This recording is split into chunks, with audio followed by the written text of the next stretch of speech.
Okay, gang, I'm standing out here in the driveway on a gorgeous March 23rd. It's probably 65 degrees outside, totally nice out. And here's a look at that '01 Pete that we just finished working on as it sits out in the sun. Looking pretty good.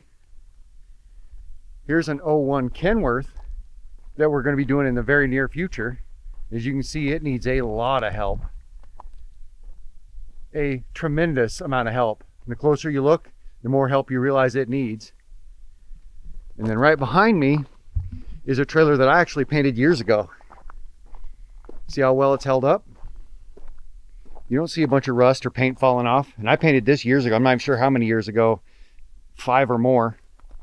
We're going to be mounting a spare tire mount and some kayak mounts to this trailer in a bolt-on style fashion that won't interrupt the paint job that's on it, but will provide the owner with the ability to remove those if he needs to in the future, for whenever he's using the trailer for something else, because it's very much a utility trailer. So when he's not using it for hauling kayaks around, he can take those mounts right back off. Not sure how I'm going to do it. Haven't really looked at it yet, but that's also in the very near future. Good morning. I do have my work cut out for me.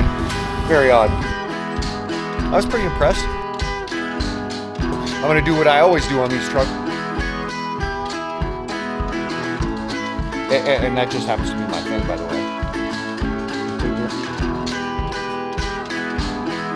This paint job's probably 5-6 years old. All right, I'm pretty happy with that. And here he is leaving. It wasn't quite as fun as I was expecting. And that starts right about now. But for right now, what we've got in the shop and what we're working on is this 2005 Mack. And it's another cement truck, same company. We're gonna be doing 3 of these. The first one we did was the one that needed the least attention. This one is about the middle. And then the third one's gonna need the most attention. But we're not doing the third one for this company right after this truck. Right after this truck, they're actually swapping it out with a Western Star that we're doing from front to back. And then after that, they're probably going to swap it out with either the other cement truck or a truck that I previously painted for him years and years ago that almost got burned to the ground. And that'll be an interesting one too. But anyway, what we got right here is some pretty good damage. This is broken all the way through. And there's a big brace on the back. So this is going to require an external repair more than anything. So on this one, in other words, we're going to be painting the entire hood. We're going to be painting the fenders in blue and the rest of the hood in white. We're going to try and get as close to a match on this paint as we can. I don't have a paint number, and this is not the original paint. Once again, this truck, like their other one, was red to begin with. You can see where they masked it, where it's chipped off a little bit right here.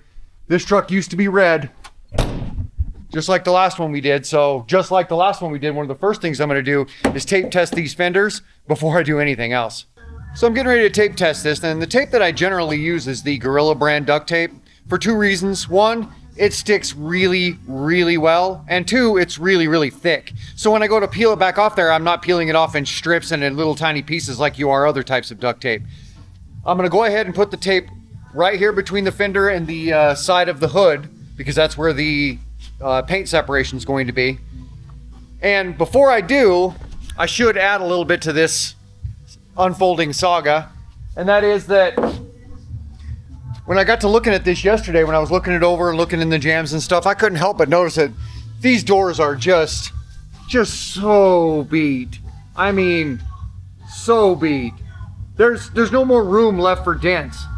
There's small dents that look like major hail dents. So they're not small at all. They're big for hail dents, but they're small as far as having like a door caved in is concerned. But it also has the door caved in. Right here, there's just a huge swale in this door. This is way in and this has been pushed out. And then in between, I mean, there is just some monstrous dents. Hail dents. I'm assuming hail dents. But I mean, look at these down here.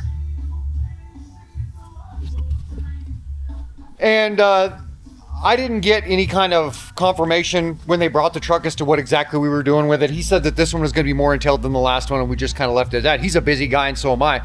So we didn't get into a whole lot of details, but the more I looked over, the more I realized maybe he meant more than just the hood on this. So I got a hold of him yesterday.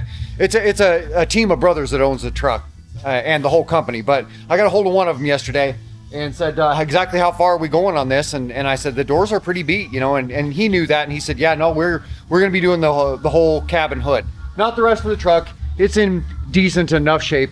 And this drum is probably going to be replaced in the next year or so. They don't want to put a bunch of money into that if that's the case.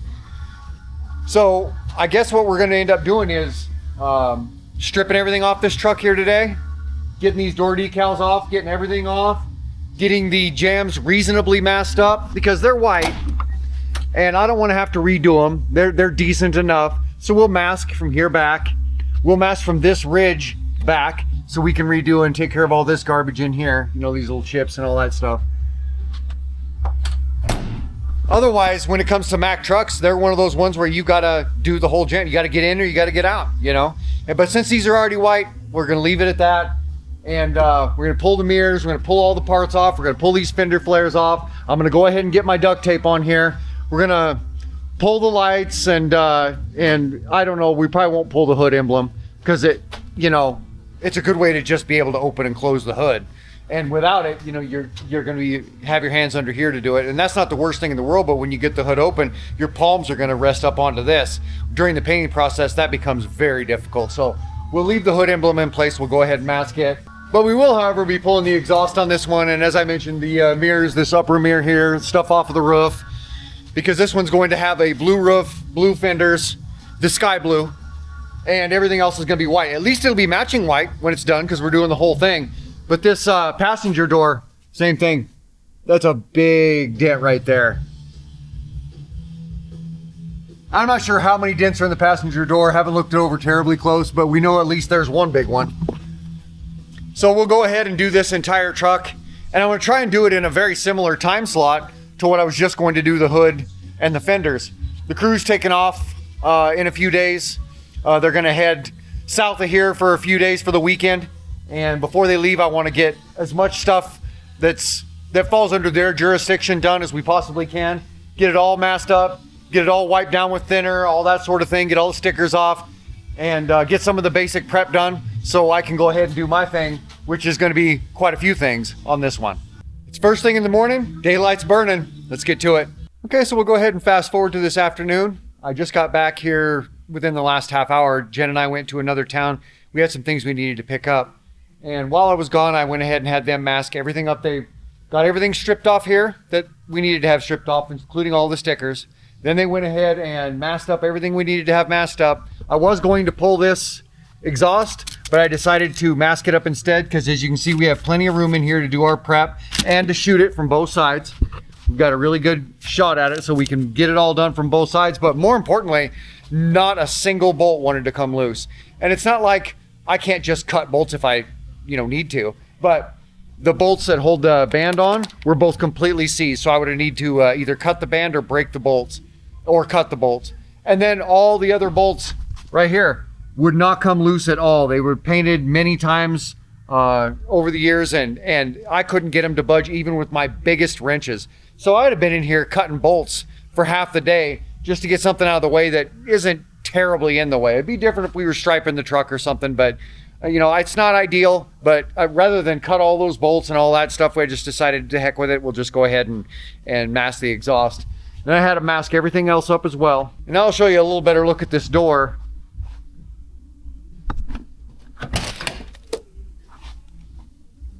So we got 3 big dents right here. And then another couple smaller dents in the door, but I mean 3 good sized ones right there.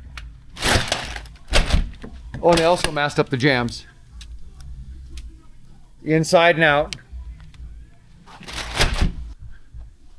Threw plastic over all that. And then look at this door. I mean, it's just tremendous. We got huge dent right here. I mean, it's a big swale. And then the rest of the door is just basically solid dents.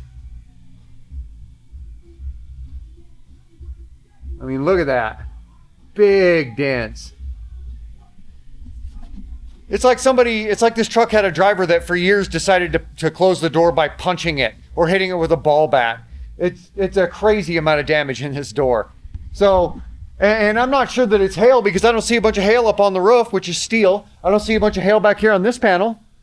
So it's just like somebody abused the heck out of the truck would be my guess. I don't really know. I I don't ever know with these trucks, especially when they've passed hands a few times. And I'll show you what we were doing with our shopping in another town. It had to do with the Homestead situation, right? It had to do with the house remodel that we're doing. And then we got a couple of cupboards for the kitchen. And I know I said that we were going to use those used cupboards that we've used a few times over in the past, that we got out of a house that I got. I remember I told you that story where I got that double wide just so I could strip all the stuff out of it because it was just too far gone to rebuild or do anything to. And too far gone for me means it's too far gone. It didn't have the right kind of insulation in the walls. The walls weren't the right thickness, had old aluminum wire in it that was corroding. Just, you know, fire hazards, stuff like that I didn't really feel like messing with. So we went ahead and stripped everything out of it that we wanted. And then I actually burned the thing straight to the ground and then hauled the frame and everything out of there after that. Cut it all up in little pieces, bite-sized pieces, and we hauled it all out of there after that. But those cupboards that I was showing you that we got from that house before that we were going to use in this house, and here's one of them. Here's one that we were going to use that I changed my mind about. We'll end up actually installing it out here in the shop, just like this one. This is another one that came out of that same trailer house that we've been using for years. We just keep spray paint and other stuff in it. I'm going to put that other one right here, and I'm going to move all this stuff. That way, because as you can see, we just have an overflow of spray paint. This isn't where we permanently keep this. Brent and Ash are working on a project, and so they just happen to have some of it out, but there's no place to put it back. So we're gonna go ahead and get rid of all this stuff and put that other cabinet up here, and we'll use it up there. But I didn't want to use it in the house. I changed my mind, mostly because of the styling of it. This door, the doors on the two that I was gonna put in here, don't match and can't match what I wanted to do because of the raised, see how it has that raised effect to it? And I can't easily take it apart without breaking it apart. I won't be able to get this out because it was glued in initially. And I wanted those doors to match the cupboard doors that are in there, which if you watch the previous video, you'll see that those were, the doors have a pattern on them that is beadboard. And we went and got a whole nother sheet of beadboard style paneling so we could just inlay a piece of it inside of whatever doors of whatever cupboards we ended up choosing, so it would all match, so it would all have that beadboard look. Well, you can't do that with that one because this already has that raised look. So that's why I changed my mind. I'm going to run that one out here. We have 2 or 3 other ones in this other shop edition that are just in storage right now, and I don't know what we'll do with them. Nothing at the moment. But that's why I got those other 2 today, because again, the price was right. They were right around 100 a piece, you know, so it's not going to break the bank. And they've got doors on them that are a style that I can inlay the beadboard so it'll all look the same when we go to use them. Here's some of the other stuff that we got while we were there today. I needed to get a couple of sink drains for my sink because I just installed that sink new, but the drains that were on it, this part down here, is plastic. And so when we went to screw this up tight here, it just stripped the threads immediately. So I'm gonna put these on that new sink. My hot tub, it has a very special wiring situation. If you ever look that up on how to wire up a hot tub, you can't just plug it into a breaker. It will not work. There is a very special way. There's a special spa style breaker box you need to install. And I did that years ago, and I ran my hot tub for years. Then I traded out my hot tub, gave it away for free. And when I was done with it, and replaced it with this lap pool that I have. And if you saw that video where I actually got my forklift and my toolcat and installed that pool and set it in place, and then I wired it into the same breaker, the same 60 amp breaker that was running my hot tub now runs that pool.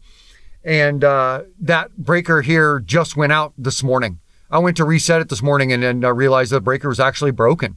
And it's been in there quite a few years. It's served its time, but you can't just replace the breaker within the box. You have to replace the entire box and all the stuff in it. So that's what this is, a whole spa panel that I need to install.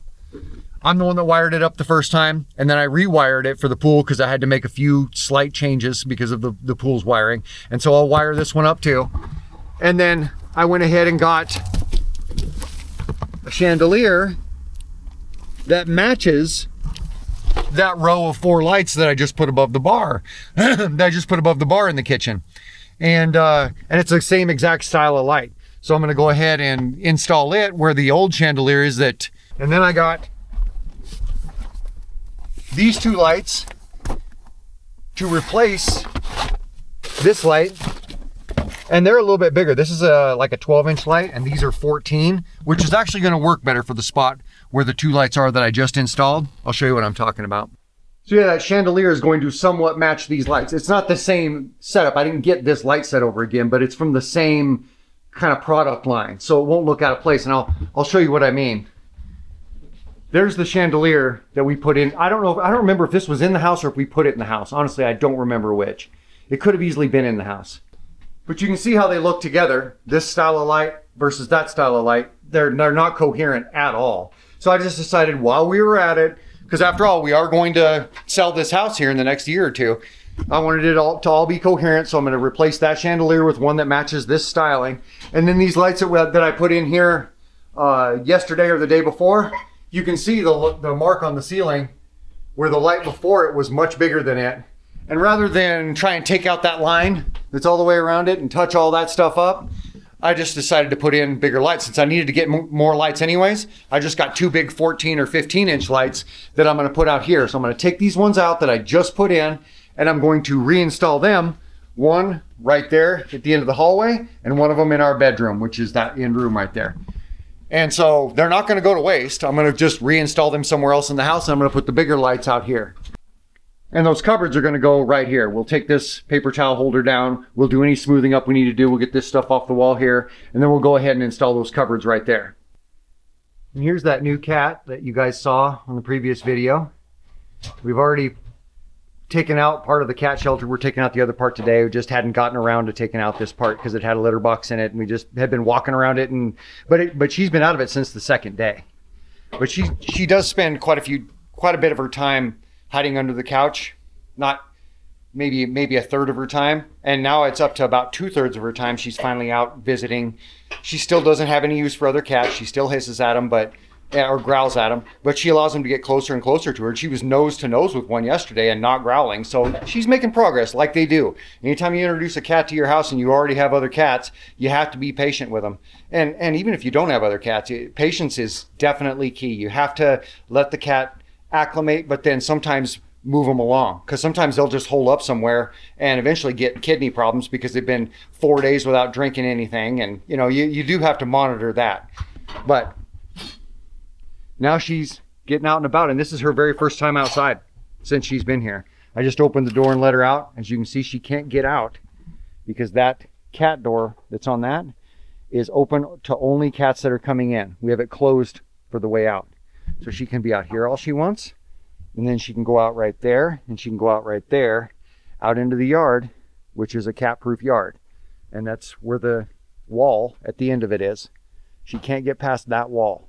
It's all, as you can see, there's this that prevents cats from being able to scale this and get on top of it. And that same sort of thing all the way along that back wall, as you can see, those are all Peterbilt sleeper wing braces that I've just repurposed. You can see they're still in their original colors. And they all hold this welded wire to keep cats from being able to scale over the fence. So I'll go ahead and get out some tools and get that box swapped out and get it rewired. And then I'll be close to being out of daylight by the time that happens. Then I'll slip in the house and go ahead and get those lights hooked up. Okay, so at this point I've got the chandelier replaced with a light that's of the same collection as the lights that I put in the bar. So they're very similar and they kind of belong together. And then I've got the 2 lights replaced in the kitchen as well, and they're both working with a bigger light, with a 15-inch light. So now that all this electrical stuff's done, and I still have the one at the end of the hall and the one in the bedroom to do, but now that all this is done, I'm done in here for the day. Morning, gang. Well, it's first thing the next morning, and I'm getting ready to head to the shop here for a day's work. I'm going to go ahead and start on that hood and get the fiberglass repairs done. Hey, look, there's a herd of deer. Not uncommon at all to have deer within a stone's throw, or turkeys or anything else around here in the mornings. Anyway, we'll head out to the shop here. Now this morning, I'm going to go ahead and get started. And what I'm going to do is, you can see how this is overlapped?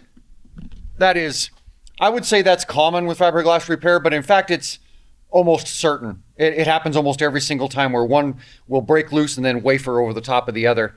And the first thing you want to do when you're doing any kind of repair is eliminate that. So I'm going to get a Sawzall and I'm going to cut this so these lay flat. Same with this, same thing.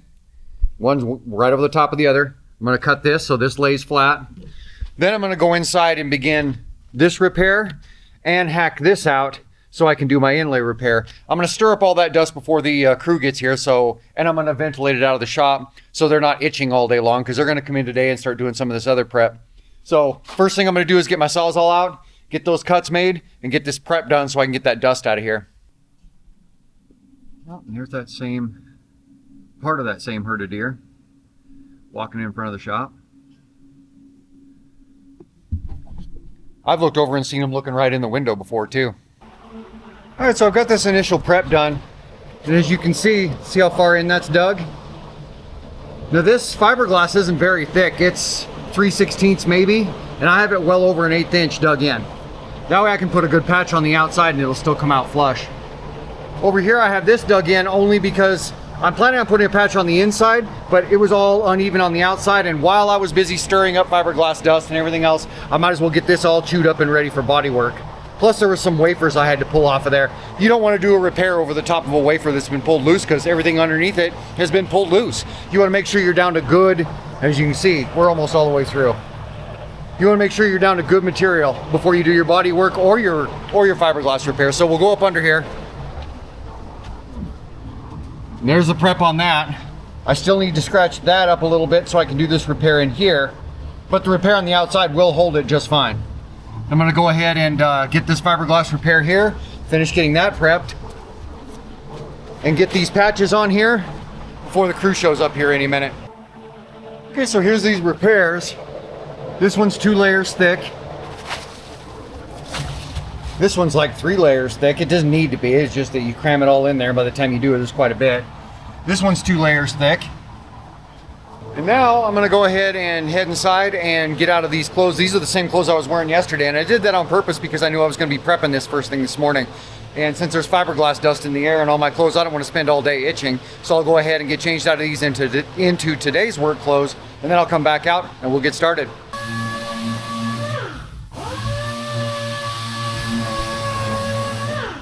You know, while the boys are busy sanding on some of this stuff that doesn't have dents in it, and as you can see on the back of the truck here, we have the dents marked. If there's just a few dings in a panel, we'll go ahead and mark them out with tape. And that tape just marks where the few little dings are, so later on I can get them. But other than that, you know, they're not going to go near the driver's side or passenger side door because they're just full of dents, and I need to be able to see the depth and what I'm doing there. But other than that, they're going to go ahead and get this entire truck sanded. The roof, the back, the hood. Now that the hood's all ready, we'll go ahead and get that all sanded. And while they're doing that, I'm going to unload those cupboards that I bought yesterday and start fitting them to the wall in the kitchen and the house. Hi, Jeffrey. Hi, buddy.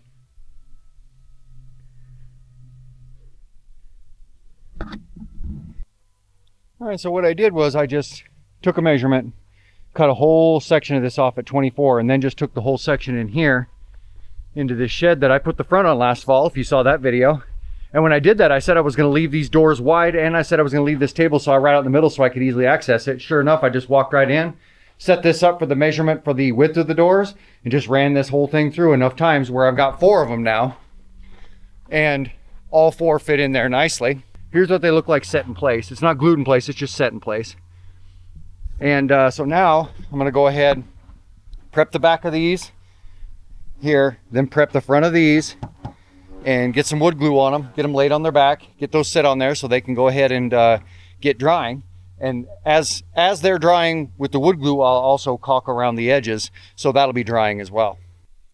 And now here it is, all glued in, all the caulking's done around the edges, and then I've got 2 full 1-gallon paint cans or primer cans on each one of them. All right, so while I was running around outside doing all those other jobs today, including watering the entire garden from front to back, Jen was in here and she got all this stain sanded off of this and all the poly sanded off. And now we're going to go ahead and restain it. And this is a bar that I built. The original bar was about from here over and from about here over.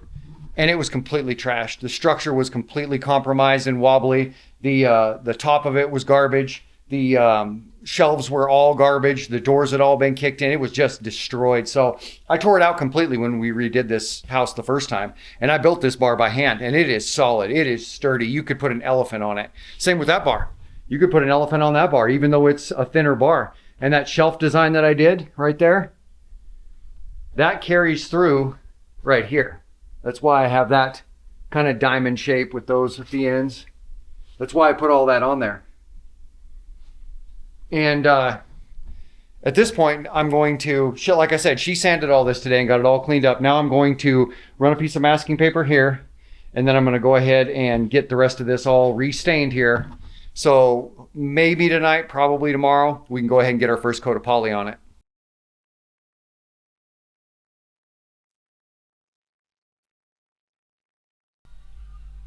All right, that happened all in basically one shot. I kept my rag absolutely good and wet, as you can see. That way I'm not staining up the table. I just put it on. I got license plates here for another vehicle that was due the other day, and I just used that envelope. And I kept that really close by. I kept all the cats in the clear and kept all my distractions at a minimum, and then just went through and did it all at once. And as you can see, there's no overlap whatsoever. It all went on nice and even. And then I immediately wiped it right back off. And you have to wipe it right back off. If you think that you can just stain it and walk away, you can. And then you'll come back later and you'll be like, why is this so sticky? And you'll go to wipe it off then, and it'll be 10 times harder to wipe off, at least. It's going to require so much more elbow grease to try and get that stickiness off there. That's why you want to wipe it right back off. Basically, the second you get it on, get it back off if you can. Now all I got to do is just give this a little bit of time. I'll look on the can and see how much time, and then we'll go ahead and get poly on it. I'm going to start on the body work here this morning, and I'm going to show you this door. And I've already shown it to you, but I'll try and show it to you from a different angle so maybe you can see what I'm looking at. See just how dented up this guy is.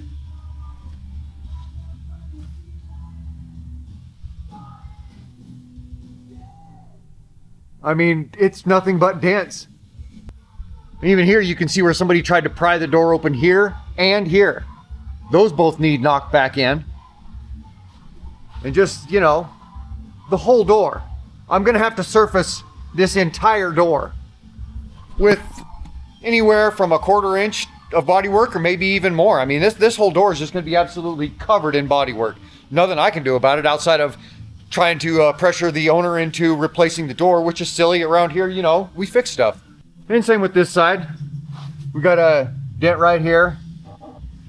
It's bashed in right here. And then of course, you know, you can see those. So, you know, speaking of fixing stuff, better get to it. I don't think these are gonna fix themselves.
right, gang, as you saw, we got all the glazing on, got it all sanded.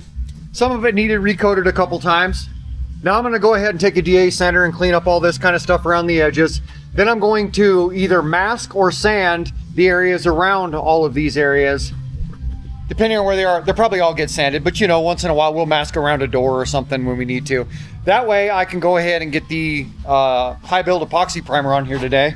We'll go ahead and get it on all these spots. I'm gonna put it on the fenders, although they don't need it, just so that will help me identify if there are any cracks or any other little chips that I missed before I go ahead and put the blue on, and that'll be tomorrow.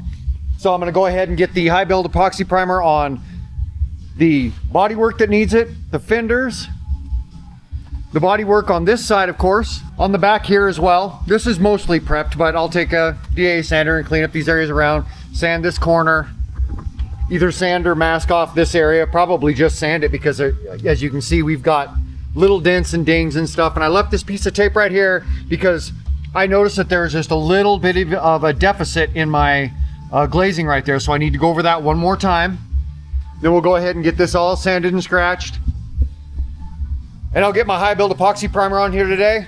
And then after I get that high build epoxy primer on there, I'll turn my attention to this end of the shop where I've got these doors. These panels were cut out and glued in place a few days ago, in fact, but I just haven't had time to get back to them. Now I'll go ahead and get them painted. I'll get the rest of the cabinets painted. That way here in the next day or so, they can be installed in the house. As you saw, I got that stain on that countertop, and then Jen applied 2 coats of poly, one yesterday, lightly sanded it this morning and did another coat this morning, and that'll be all cured out by this evening, which means that by tomorrow we'll be in a position where I can work right above that bar, because those cupboards are going right above that bar. And I didn't want to rush things. I didn't want to do things in the wrong order. I wanted to do the cupboards once the bar was completely cured out and ready, and by tomorrow it will be. So that's why I'm going to get those painted today after I get this primed today. Well, okay, gang, I've got everything scratched and sanded that I need to have. I didn't get the whole truck done. There's no need. I just need to get primer on it here today. And I left this door handle. The one on the other side's in good shape.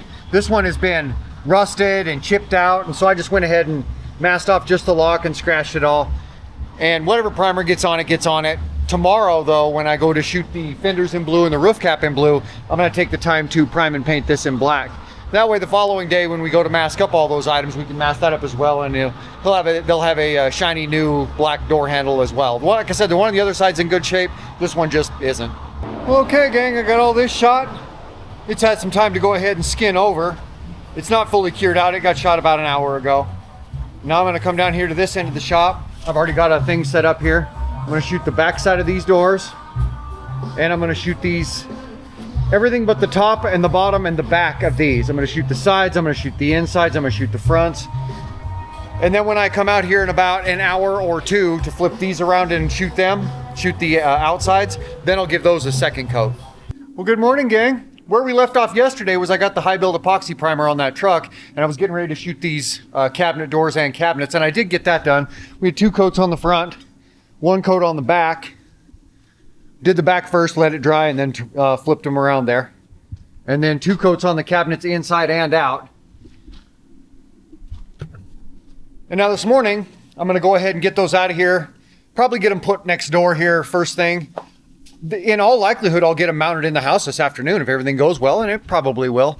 I'm going to go ahead today here and get the roof cap completely ready. It's already been sanded, but I want to crawl up there and make sure that we've crossed all the T's and dotted all the I's, that we're ready to go completely, and there's no dings or deep scratches or anything that I just had missed or overlooked.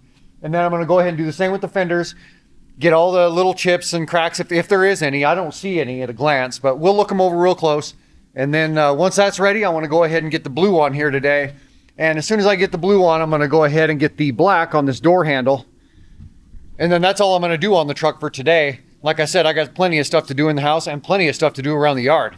So I'm up here next to the roof here looking over some of these details, and I see that this sealant that's always in the lip of these roof caps was swollen up right here. And then you see all this rust right here that had been building up. Then I see the fact that the rust is making its way around the corner, so I got in there with the utility knife and cut it. It wasn't cut before, it was all solid. I cut it and peeled it up, and as you can see, this is just a giant mess waiting to happen. So I'm going to go ahead and peel all this up, clear to this joint and peel it up this way until it becomes healthy again. And then I'll go ahead, get it all prepped, get it all wire wheeled out, and then I'll go ahead after that and get some new high quality sealant of some sort of good quality caulking or something in there. I don't know that I'll fill it as full as it is, but I'll put something in the bottom of there. And then I'll go ahead and do some glazing right there after I wire wheel that. Because in a matter of a few years, this was just going to rust all the way through this lip and just become a problem for later. So we'll just take care of it while we're here. Well, as you can see, the entire thing was a problem. When I tried going this way, I didn't even make it a ½ inch before that got good and snug. So this is still stuck down pretty well. I'll go ahead and seal up that little crack right there. And then I'll clean all this up all the way around the corner. As you can see, it's pretty rusty. And I'll get it all wire wheeled out and cleaned up and resealed. All right, gang. Everything's been prepped, everything's been finished, and everything's been primed, and that's been cured out. So now it's time to get my game face on because it's time for paint.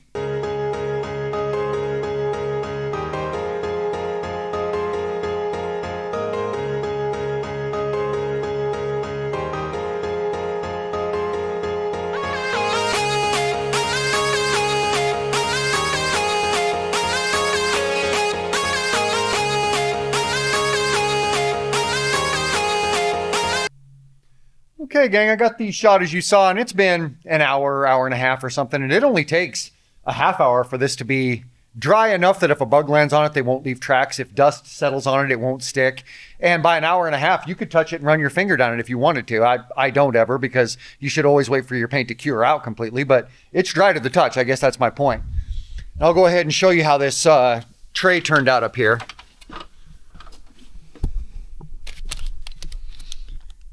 That's how the inside of that turned out.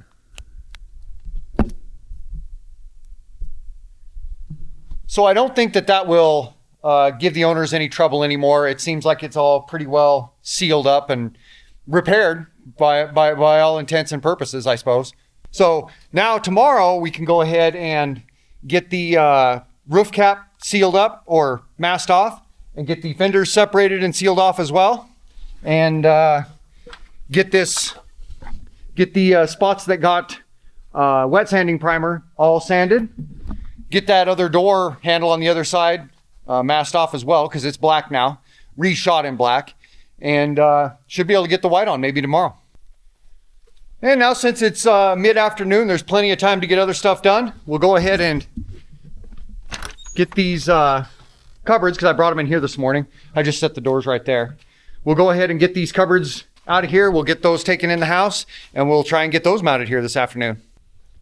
Okay, so here we are back in the house, and over the last couple days, Jen got a couple coats on here. It's oil-based, so she put one coat on. We let it dry. You're only supposed to, you can let it dry for like 3 hours before you put the second coat on. She went ahead and let it dry for a full day, give it a light sanding with some 400 grit, put another coat on it. Turned out nice. It's not quite the same shade as what you saw the last time you saw it, because I went over it about a ½ hour later with a second coat and darkened it up just a hair. We wanted it a shade darker, and that's typically what you can end up doing, especially on a softer wood, is just give it another coat a short while later, and it'll darken it up a shade. And now here, I'm gonna go ahead and move this stuff out of the way and start taking some measurements, get that paper towel roll taken down, and see how well I can get these cupboards to fit on this wall. So we've measured down the same there in those spots as it is over there, and then I made a line. And then I made another line 30 inches down, which is how tall these are, all the way across.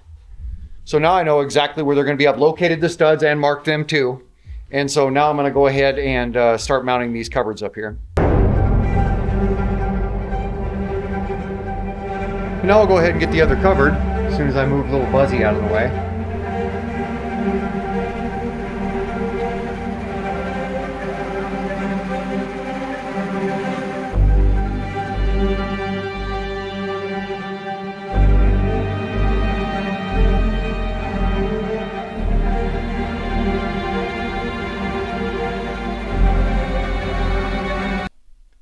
Alright, we've got these cupboards all mounted. They've got the beadboard inlay in them, so now they look like the rest of them. And at this point, I don't really see the point in putting this style of handle on any of these, because these have these this curve to the edge of the door that you can just reach in and grab, and they're made that way so you don't necessarily have to have handles if you don't want them, and I think it's just fine. And what I did was I mounted these two the way they're supposed to be. So they turned out good. And then I mounted this one to the inside, to the center beam right here, instead of to the outside, so it can be accessed from over here. Same with this one. This one goes where it's supposed to be. That way, it can all be accessed from this part of the kitchen, and you don't have to walk all the way around this this bar to do anything with them. So I think that's going to work pretty good. Be able to get into everything from over here. So now they're mounted. They're mounted pretty darn solid. I'm pretty happy with it. And now we know exactly what we have to fix. I still have some work to do with these two outlets. We need to finish all of our painting, and what we're doing down here, I need to replace these covers, straighten these up, fix this spot right here. But there was no point in fixing any of that mess that's back behind there, because it wasn't a structural mess, and now it's all covered up anyway. So now that this part's done, really the only thing that remains in this kitchen to do is a little bit of painting on the ceiling in the two spots where there was 3 lights mounted, and I took them out and just put the center one in, and then the floors, and then this kitchen will be done. Well, good morning, gang. It's a brand new day with a brand new workload.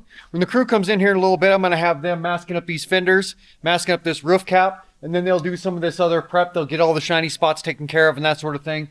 I'll be the one to go ahead and sand down and take care of the high build epoxy primer. But while they're doing that, while they're handling their part of this project here, I'm going to be working on a different one just outside. All right, now we've got this moved right out here in front of the shop, right next to my old forklift. And one of the first things I'm going to do is I'm going to jack this up on one of the sides and take the tire off, because the spare tire isn't with it. But the spare tire is bound to be about the same size as the tires. So I'm going to pull one of these tires off. I'm going to bring it up front here. And I'm going to set it right here. And then I'm going to see where the most advantageous place to install a bolt setup is going to be.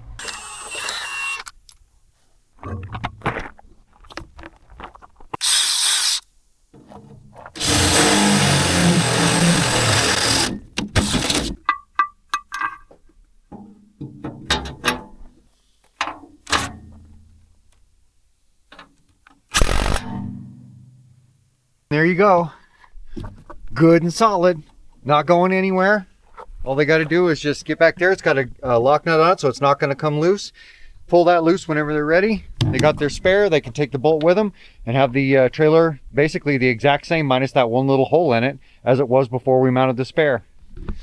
Now I'm going to go ahead and look at these kayak mounts and see if we can mount them equally simply to this trailer.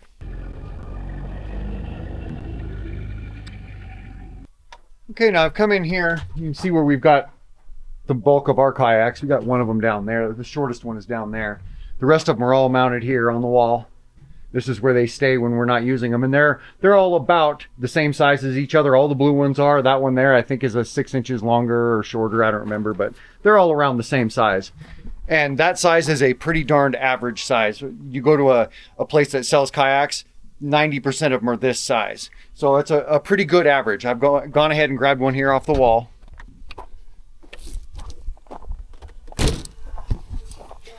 And I brought it out here.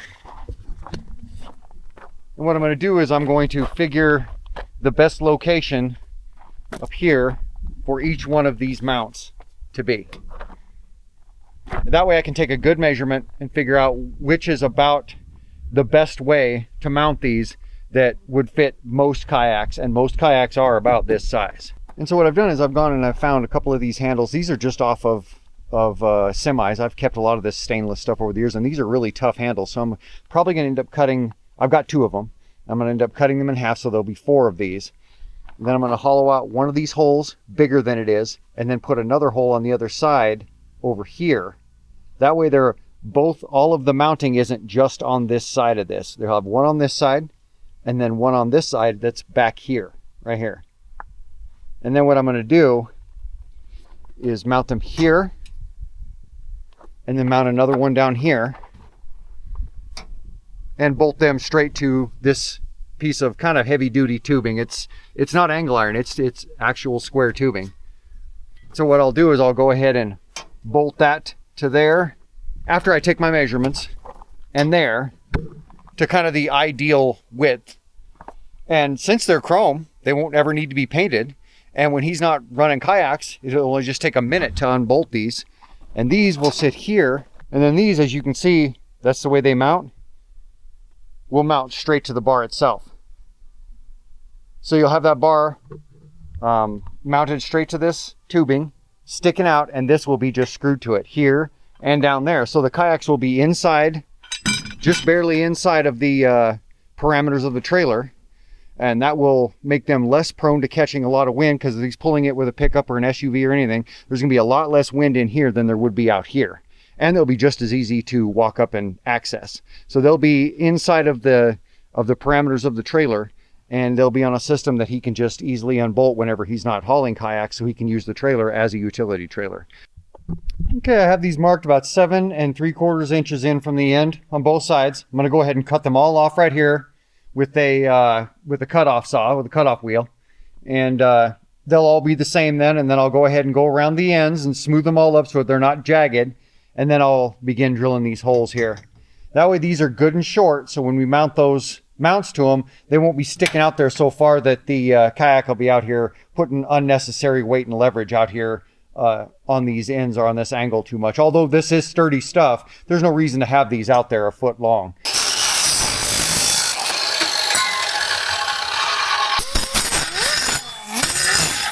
So now I've got all my holes drilled, everything's ready to go, got all my hardware. I'm gonna go ahead and go outside now and drill the other holes, and then get these guys mounted.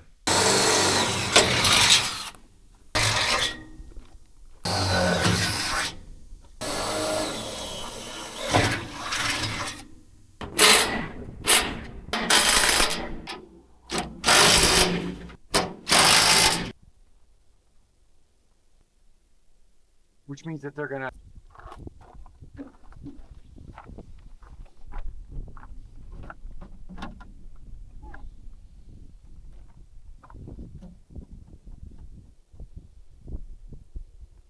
Okay, now I've got these all cinched down on here, and what you see is it just tightens down by hand, and I've got them tightened down about as far as they'll go.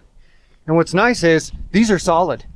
I mean, look, it takes quite a bit to get them to move at all. But what's really nice is if I need to, I can move them. I can reef on them and move them and get them to pivot just a little bit. See, look at the back of that kayak right there. See how that one's moved in?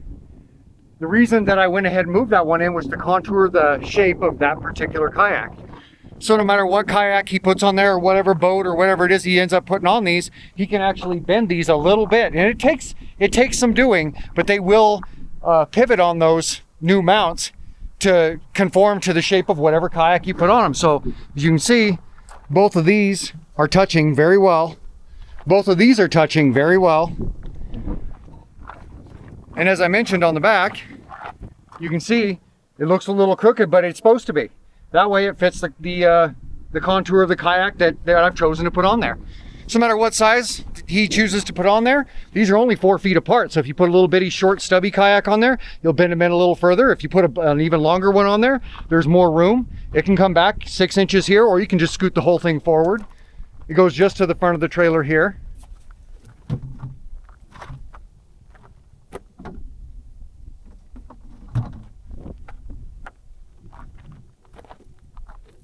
See, this one here isn't even touching.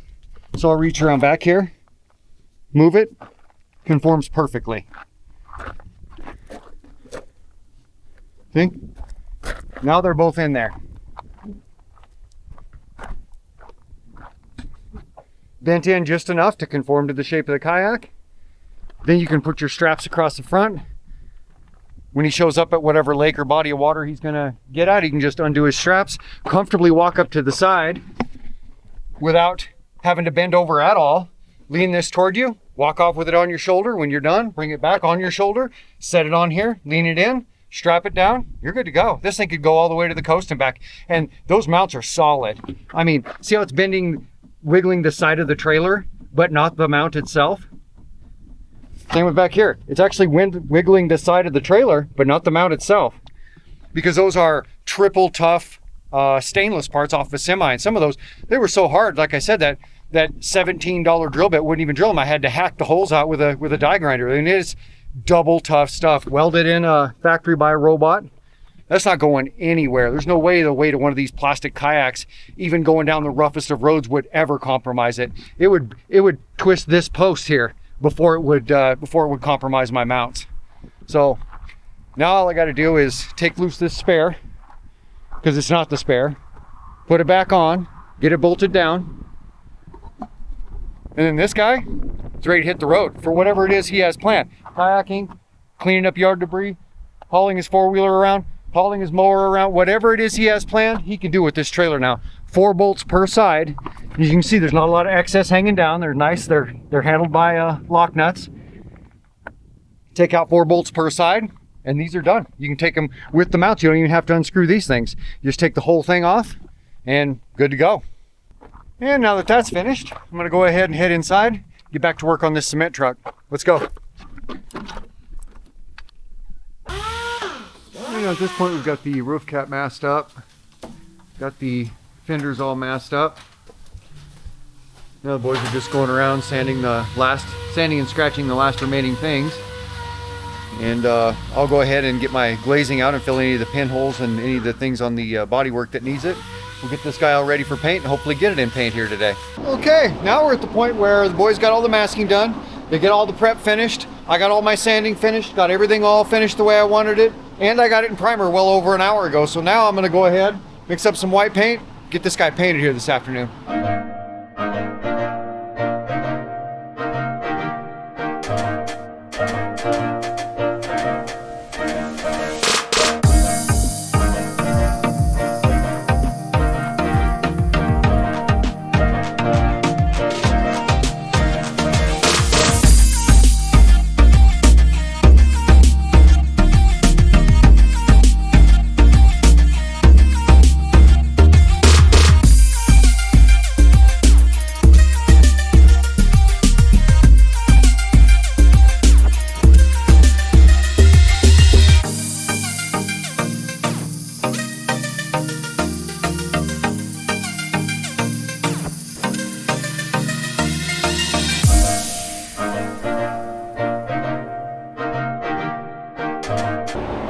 All right, this guy's shot. Looks like it turned out pretty good. I'm gonna go ahead and get the ventilation shut down, get the heck out of here for the afternoon. Well, hey gang, it's a whole nother day. Yesterday you saw that I got that truck in paint, and today would have been the day that we were going to put it all together, but a couple things happened, and I'll show you what the first one was.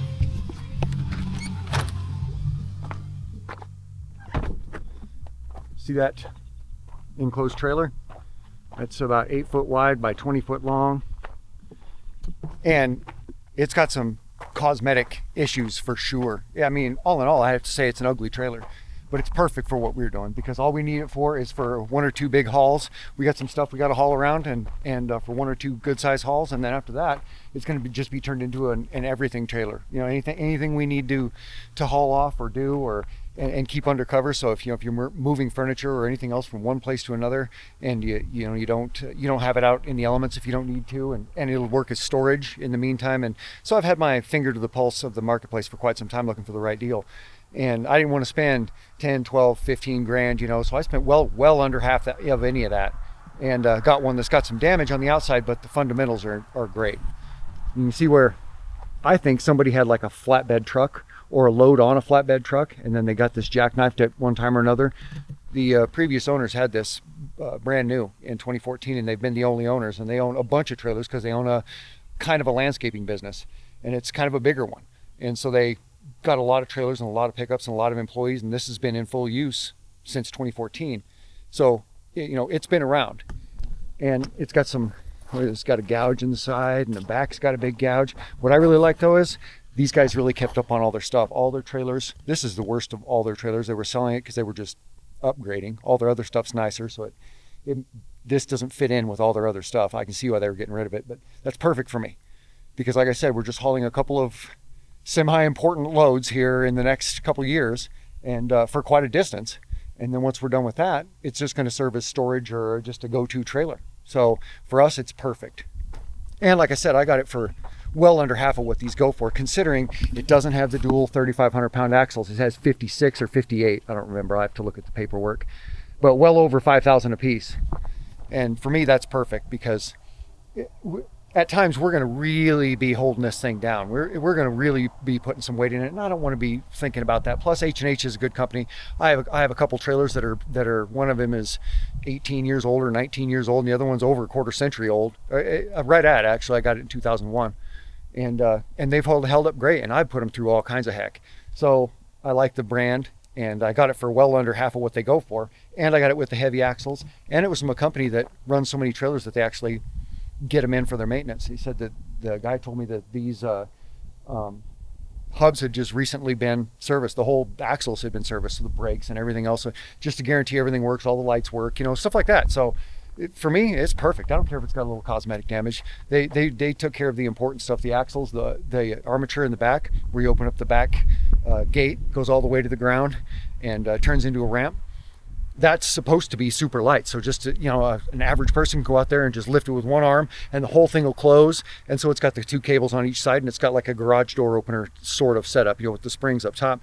All that, the springs, the cables, all that's brand new. So the stuff I care about is right on. And so that's why I went and got this today. But I had to go clear to Billings. That's 4 hours from here. And I picked it up there.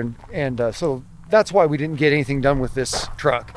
And then when I came back, I flipped all the lights on and was walking around the truck, and some stuff started kind of catching my eye. And I decided I better stop and take a closer look. And when I did, well, I'll show you what I mean. Like I said, we got all this shot, you saw it. And it all turned out nice. We're ready to go. Except for the more I started looking at this door, the more some stuff was catching my eye. I don't know how well you can see it, but it's just a little wavy in here yet. This metal was really thin and really hard to work with, but worst of all, it had been hit so hard, so many times. And then I had to, because parts of it were so wobbly that you just barely touch them and they'd pop in. And then you let go and it'd pop right back out. I mean, it was nothing. And bodywork doesn't, oftentimes anyway, more often than not, you have to do some more work with the metal. You've got to shrink the metal. And so that's what I had to do. And so between all the metal shrinking and all the stuff that went on, these panels were still quite pliable as far as having a larger wobble to them. And there's not a lot you can do to that besides cave it completely in. So I had to work with it. And so in my defense, I was working with something and it felt smooth by the hand. By the hand, I run it over a million times and I'd run blocks over it and it felt smooth. It felt like it would be totally fine, like they always are. Like from here up, it looks like there was never any damage. It looks like that. I mean, that looks clean as heck. And there was all kinds of damage right there. That's how I expect this to look. And instead, you can just see stuff right in here.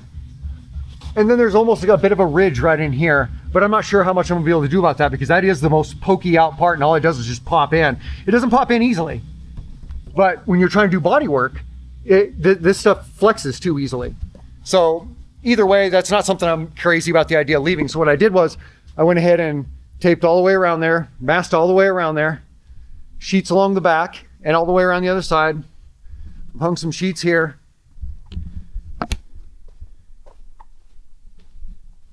As you can see, it's that now I can go ahead and just work on that door because what I've got to do is I've got to take my 12-inch block. I have an 18-inch ordered and I was hoping it'd be here by now, but it's not.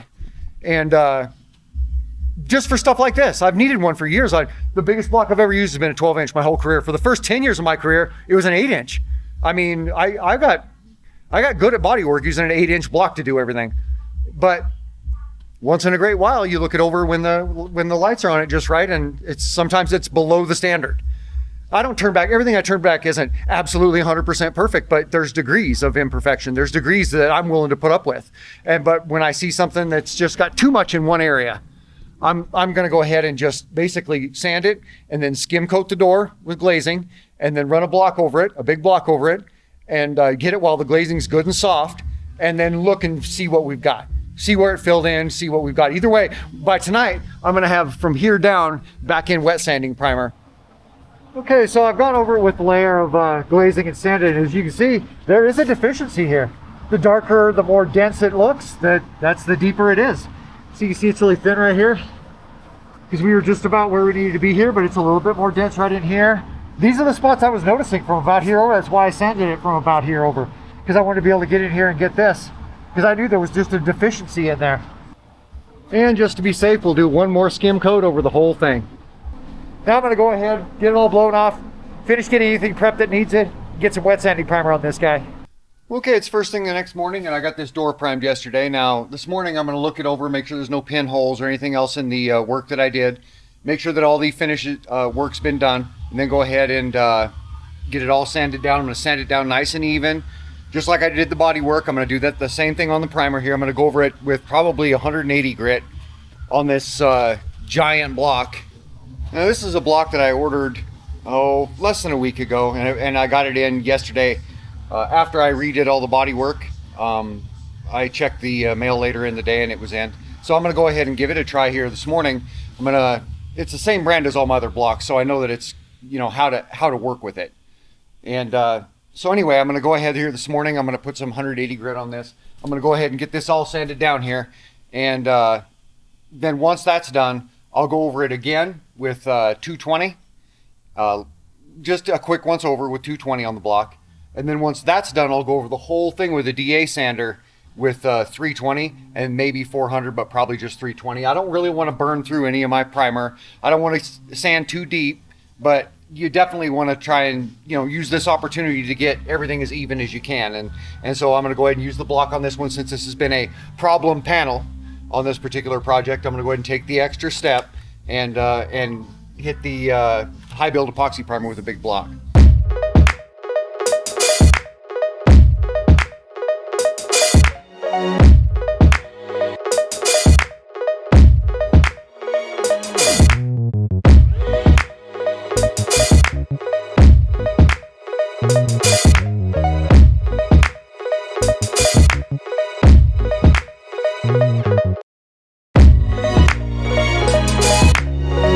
I'll go ahead and get it in white epoxy primer.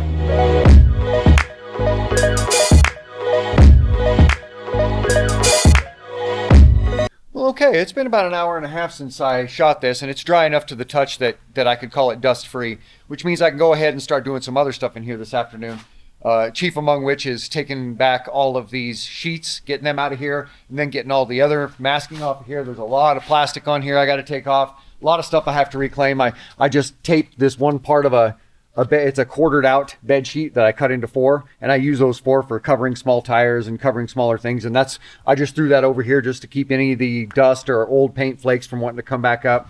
And I got to separate all that stuff out and get it all put in wherever it's going to end up. And then I got to start getting some parts out here. And once I get the fenders unmasked and putting the fender flares back on and the headlight covers back on, and once it's all unmasked, I got to go ahead and get all the parts over here and get it put back together. Going to take probably the better part of the afternoon, but I'm the only one in here today, and heck, I got time on my hands, right? I mean, what else am I going to do? Play in the snow?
Okay, so the last thing I had to put on was this mirror brace, and yesterday I didn't get that put on the other side, but as you saw, the crew was in here this morning. It is this morning now, and the reason for that is because I decided that I didn't want to be fooling around with this mirror on here trying to install the mirror and any complications that might occur over that really fresh, only a few hour old paint job.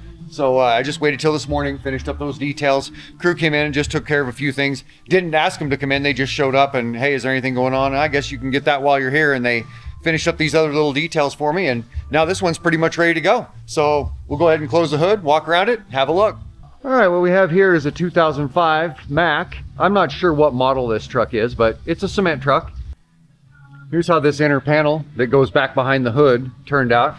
You saw that there was a good sized dent here, a good sized dent here. This was completely bashed in. Now you can see there's no evidence that it was ever hit at all, but it was completely caved in. And same with this side. Got the details in here, masked off the stickers, took these off, put everything back on. This was solid cut off and it was red. We kind of prepped back in there a little ways and painted back in there a little further than they did, just to kind of hide the fact that that was red. It's not so immediately noticeable. When it showed up here, it had some pretty significant damage on the hood.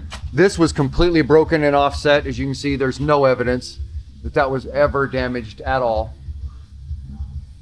This was also bashed in and offset. As you can see, there's no damage ever that you could ever tell. Even a trained eye couldn't find any spot up here that was ever previously damaged. All completely redone, reshot. Fenders were, this was all white, went ahead and made the fenders blue. And this truck also had some other issues, like the rust up in that tray had gotten up underneath the sealant that was in there, and so we chipped all that out of there and replaced it. So I showed you how that turned out. Here's how the roof turned out.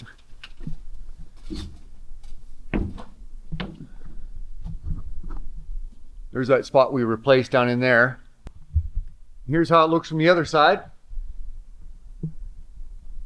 Nice and clean. Here's another view of the back. Nice and clean. Here's another view of the top. That's how it's going to look going down the road if you're in a truck much taller than it. Back turned out nice.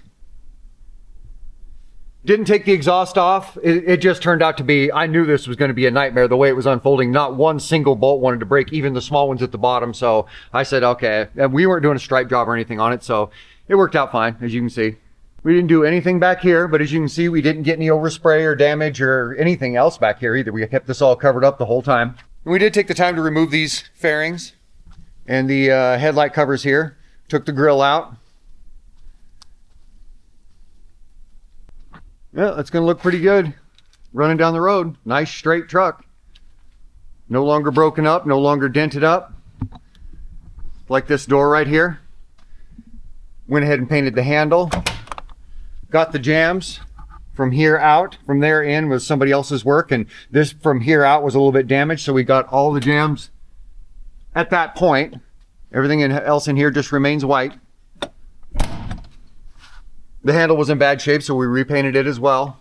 This door was in absolutely atrocious shape. Just as beat up as it could possibly get, to the point where it actually had affected the metal in a lot of ways. I couldn't get the metal to lay completely flat. And it's fairly thin metal anyway, so that presented quite a few challenges. And first time around, I thought I had it finished, and here I was getting ready to, I was looking the truck over, getting ready to start taking masking off and getting parts on it and stuff like that. And here a couple days ago, and then I noticed that this door wasn't as good as I was wanting.